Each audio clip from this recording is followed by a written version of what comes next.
बात कर लेते हैं अब पश्चिम एशिया की। तो ब्रिटेन की रॉयल नेवी का टाइप 45 डिस्ट्रॉयर HMS ड्रैगन मध्य पूर्व की ओर रवाना हो रहा है। क्यों? ये जहाज बहुराष्ट्रीय नेविगेशन की स्वतंत्रता मिशन के लिए तैयार हो रहा है, जिसका उद्देश्य हॉर्मुज स्ट्रेट में जो तमाम कमर्शियल जहाज हैं उनकी सुरक्षित आवाजाही को बहाल करना है। ब्रिटेन के रक्षा मंत्रालय ने इसकी घोषणा की और इस तरह से इसे तैनात किया गया है। तो आइए समझते हैं कि किस तरह से अब पश्चिम एशिया की जो तस्वीर है वो बदलने वाली है। तो air defence destroyer HMS dragon तैनात किया गया है, हॉर्मुज में इसकी तैनाती हुई है। रॉयल नेवी का सबसे शक्तिशाली युद्धपोत इसे माना जा रहा है। अब ऐसे में कैसे तस्वीर बदलती हुई नजर आएगी ये हमें समझना होगा, क्योंकि ब्रिटेन की एंट्री हुई है। अब अगर बात किया पश्चिम एशिया की इस पूरी पिक्चर में, अंतर्राष्ट्रीय समुद्री व्यापार के लिए और उसके लिए इसे जरूरी कदम माना गया है और बहुराष्ट्रीय गठबंधन में भाग लेना इसका उद्देश्य है। अब एक और मकसद भी रहा ब्रिटेन की एंट्री का, वो ये है कि हॉर्मुज की सुरक्षा को कैसे संरक्षित किया जाए, और इसीलिए फ्रांस ने भी अपने कैरियर को तैनात किया। ये समझते हैं ग्राफिक्स के जरिए। तो सबसे अहम बात कि फ्रांस ने भी अपने कैरियर को तैनात किया ताकि जो कमर्शियल व्हीकल्स हैं उनकी आवाजाही को सुगम सुलभ बनाया जा सके। दक्षिणी लाल सागर में कैरियर स्ट्राइक ग्रुप की अगर बात की जाए तो उस लिहाज से वो तैनाती हुई है। साथ ही साथ हॉर्मुज की सुरक्षा खास तौर पर जो कमर्शियल व्हीकल्स को अपने गंतव्य तक पहुंचाने के लिए किस तरह से सुनिश्चित की जाए, इसमें फ्रांस ब्रिटेन की साझेदारी सबके सामने आ रही है। दोनों देश सुरक्षा योजना पर काम कर रहे हैं और ईरान के साथ समन्वय की जरूरत है। ये वक्त का तकाजा है। दर्जन भर देशों ने भी इसको लेकर इस पूरे मुहिम से जुड़ने की इच्छा जताई है। हमारे साथ जुड़ गए हमारे संवाददाता अखिलेश सुमन, उनका रुख करते हैं। अखिलेश, ब्रिटेन की एंट्री अब पश्चिम एशिया के इस पूरे पिक्चर में किस तरह का सकारात्मक संदेश दे रही है, जब हम बात कर रहे हैं कि हॉर्मुज स्ट्रेट में जो कमर्शियल जहाज हैं उनकी आवाजाही को सुरक्षित और संरक्षित बनाया जा सके?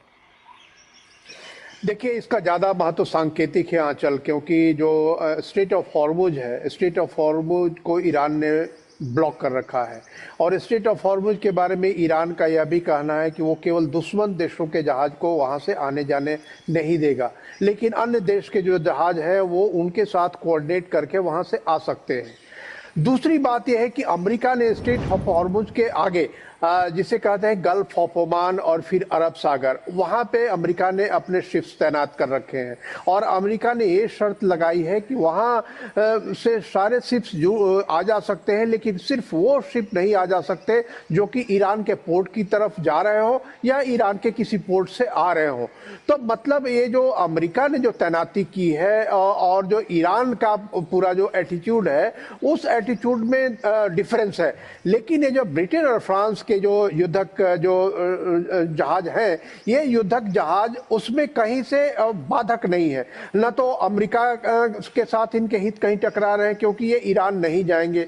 दूसरी तरफ है कि स्ट्रेट ऑफ हॉर्मुज से आने के लिए ईरान ने मना नहीं किया है अन्य देशों को, और यूके और फ्रांस ने तो इस युद्ध का विरोध किया है। तो इसलिए ईरान इनके जहाज के आने जाने का विरोध नहीं करेगा, इनके साथ कोऑर्डिनेट करना पड़ेगा।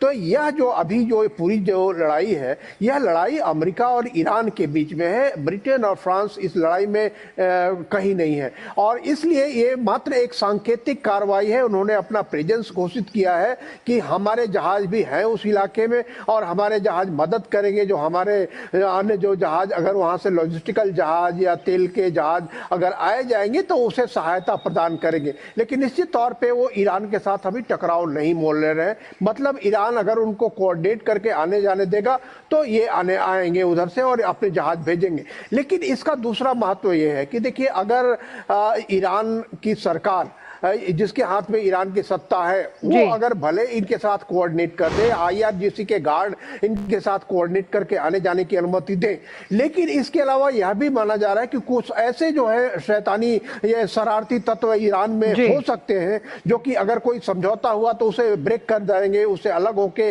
और उसके बाद हमला करने लगेंगे। तो ऐसे तत्वों से निपटने में ये जो जहाज है, या तो फ्रांस के हो या ब्रिटेन को हो, इन जहाजों की जरूरत पड़ेगी। और ऐसे में ईरान भी इनका विरोध नहीं करेगा और ये ईरान से टकराव मोल नहीं ले रहे। तो यही इसका महत्व है कि जो आमतौर पे ईरान के साथ जो सहमति बनेगी, उस सहमति के बाद जो सुरक्षा की स्थिति होगी, उस सुरक्षा की स्थिति में ये मदद करने के लिए आगे आएंगे। जी, बहुत बहुत शुक्रिया अखिलेश, इन तमाम जानकारी को हमसे साझा करने के लिए। तो ब्रिटेन की एंट्री से भी किस तरह से व्यापार को सुगम बनाया जा सकेगा, ये हम देखेंगे। फिलहाल आज के लिए न्यूज़ पंच में इतना ही। आपसे मुलाकात होगी